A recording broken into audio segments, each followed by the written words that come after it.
Something's moving behind the scenes at SoFi. And at first glance, it doesn't even feel like the kind of thing that should dominate your timeline. Until you line it all up, and you realize it could tilt the whole mood of 2026. A polarizing coaching name is walking back into an NFL building. A real-deal QB hunter is sitting in contract limbo with a path that could end up leading straight to us. A defense just proved it has a spine after that playoff punch to the gut. And there's a veteran in the backfield that a lot of people already tossed in the "nice try, moving on" pile. Take a second and sit with that. 4 separate storylines, all pulling the same direction. If you're rocking with the Bolt fam day to day, help me out real quick. Hit that like button, make sure you're subscribed, and drop your take as we go, because I already know this one is going to light up the comments. And I'm asking you straight, do you trust the plan? Or do you think the lightning can burn you when you get too close? Because the first move looks harmless on paper, but it touches the most sensitive part of this team, the offense around Justin Herbert. Adam Gase is back in the league, and he's joining Jim Harbaugh's staff as an assistant under offensive coordinator Mike McDaniel, according to ESPN's Chris Rhyme. And I don't have to guess what half of you felt when you heard the name Gase. He's one of the most argued about coaching figures of the last decade because of how things went with the Dolphins and Jets. So the reaction is immediate. People squint at it and go, hold up, is this going to mess with Herbert? That concern isn't random. Chargers fans have lived the coordinator carousel. Herbert has had to learn new language, new timing, new ideas of who we are more times than any franchise quarterback should. And that stuff matters. Stability matters. Chemistry matters. When you're trying to build an offense that can survive 3rd and long and cash in the red zone, the last thing you want is a new voice twisting the knobs every month. So the way this actually plays out comes down to one thing: structure. If McDaniel is the brain of the operation and Harbaugh is the final filter, then Gase isn't walking in to grab the steering wheel. He's there to help. Break down tendencies, add to weekly game plans, sharpen situational football, and target specific weaknesses week to week. That's not glamorous, but it's real NFL value. The danger zone is when you get too many opinions floating around, and nobody's sure what the actual direction is. The fix is pretty clean. One voice leads, everyone else reinforces it. And the context around Herbert is better than it's been too. Getting Rashawn Slater and Joe Alt back healthy is a big deal. That's your foundation up front. You've got a first-round investment at running back in Omarion Hampton, and a first-rounder at wideout in Quentin Johnston. You've got second-rounders like Ladamakonke and Trey Harris. You've got Aronde Gadsden popping as a mid-round breakout, and Keenan Allen could always come back in free agency. When you have that kind of support, you're not duct-taping an offense together. You're refining it. You're chasing chunk plays. You're cleaning up details. You're building something that lets Herbert play loose instead of playing careful. So I'm putting it on you. Do you see Gase as a threat to Herbert's stability? Or as a behind-the-scenes tool that helps McDaniel and Harbaugh sharpen the blade without changing the identity? Because once you zoom out, the next bit of noise around the AFC makes this coaching conversation feel like the warm-up. While we're still digesting the staff news, there's a rumble out of Cincinnati that could turn into a real jolt for Los Angeles. When an elite pass rusher is stuck in a contract fight, you don't shrug. You watch it. You start doing the math.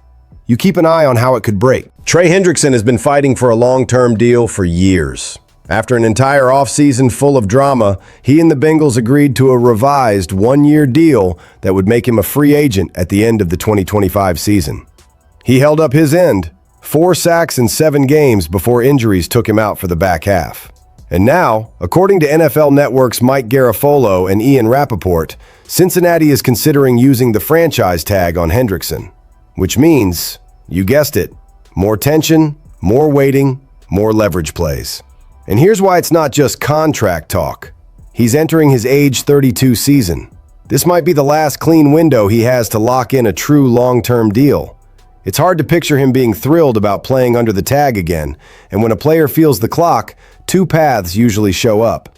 Either he goes nuclear on the field to prove the point, or he starts pushing hard for a way out. Now bring that back to the Chargers. This defense took a step, no debate.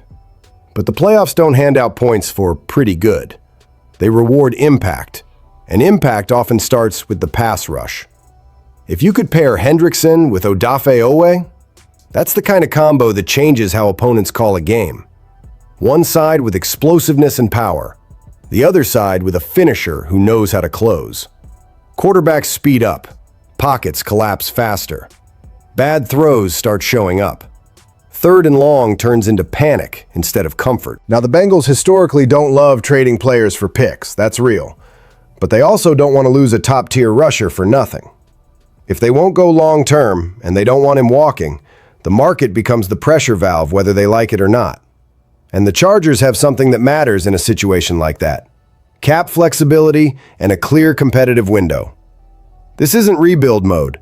This is more like, we've been there, now we have to win there. Yes, age matters. Recent injuries matter. And nobody wants to hand over premium draft capital for a short rental. But that's exactly why, if anything were to happen here, it would signal urgency. Hendrickson isn't a project. He's a ready-made answer. Be honest. Would you rather protect draft capital and bet that internal growth is enough? Or push chips in, add a proven QB hunter, and tell the AFC that 2026 isn't a learning year, it's a pressure year? Because if that door even cracks open, it won't be quiet. And what we saw from this defense says the foundation is already sitting there waiting, which is what makes the playoff loss sting even more. The defense didn't fold. It fought. It answered. In a lot of spots, it carried the weight. But January doesn't grade effort, it grades results. And when you go back through the season, a few names jump off the screen as real pillars for what's next. Teair Tart became exactly what you want up front. Strong, smart, disciplined, and fully present when the game got tight. He wasn't just eating space, he was creating plays. Big stops, timely pressure, hands active in the passing lane. That kind of impact flips drives, and flipping drives is how you flip outcomes. Add in the snap load and the consistency, and it's pretty clear. He's not some luxury piece you can casually replace. He's part of the base. On the outside, Dante Jackson was one of those signings that kept showing up when it mattered. Interceptions, passes defended, quarterbacks thinking twice about testing him. And that matters because when a corner earns respect, the entire defense gets to get more aggressive. The pass rush gets a little more time. The calls can get bolder. It's not perfect every snap, nobody is, but it's trust. And trust changes how you play. Then you've got Tuli Tui Polo 2, who flat out leveled up. He didn't have a choice. With Joey Bosa gone to the Bills and Khalil Mack missing time early, someone had to become the constant pressure engine. Tuli stepped into it, and more than that, he showed ceiling. There were games where it looked personal, like he was hunting. 4 sacks in one game isn't a nice day. That's a statement. So now the question isn't whether he belongs, it's how high the bar can go. And Dayan Henley became the heartbeat, captain, tackling leader, impact in every phase. Even without matching some previous highs, he delivered a steady standard. Playing through adversity, setting the tone, keeping the group connected. That's locker room value and on-field value rolled into one. Then Odafe shows up and changes the edge room fast. Once he got warmed up, it was problems for everybody else. Sacks, forced fumbles, chaos. And when you stack that up against the guys who didn't quite hit expectations, you can feel the roster questions starting to form. This defense doesn't need a teardown. It needs continuity, smart choices, and maybe, just maybe, one more elite piece to turn close into over the top. Which brings us to the backfield. And this one's tricky because a lot of fans already decided the answer. And the market might be pulling the conversation in a different direction. Najee Harris felt like a short-term bridge when the Chargers signed him to a 1-year fully guaranteed deal.